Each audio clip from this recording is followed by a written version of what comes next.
Now it's time for This Day in History. This day in history.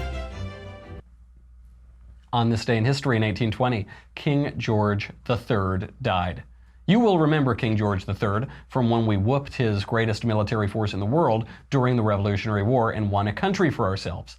Because of this unhappy connection, Americans sometimes take a glib and dismissive view of George III. His 4,000-pound statue in downtown Manhattan became the first casualty in America's increasing obsession with toppling monuments. The mob did have a good reason in that case, though. After the Declaration of Independence was read for the first time publicly in New York on July 9, 1776, a group of future soldiers stormed downtown to melt the statue for bullets. That's fair enough. That's a decent use. By the outbreak of the war, George III had not even received the Declaration of Independence. On the question of various burdens to pay for the French and Indian War, like the stamp tax, George III was generally more sympathetic than his government to the colonists' concerns. The tax burdens on the colonists were far lower than those imposed on George's subjects in Britain. Indeed, they were the lowest in the Western world, the taxes imposed on the American colonists. George was generally fairly universalist in his charity.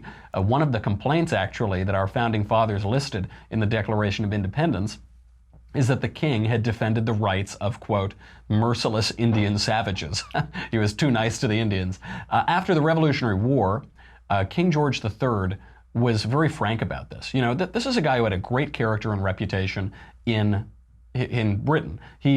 I believe he was shockingly loyal and faithful to his wife. He may have been the only royal ever in history to be faithful to his wife. This was a guy of good classical education, good morality. And after the war, he said, quote, I will be very frank with you.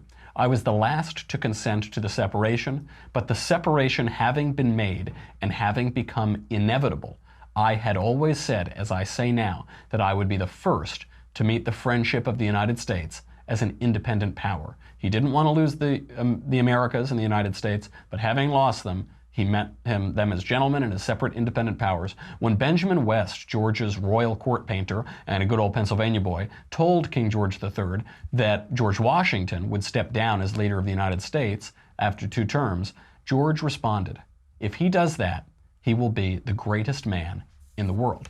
So, while we find ourselves battling the statue topplers who want to tear down and erase our history, all of the great men who built our country, perhaps we should be an example and take an even broader and more charitable view and give even former foes like George III their due. So R.I.P. George III, a good king. We had our differences, we fought a war over it, and now he's a good guy. We should look back on him with some dignity.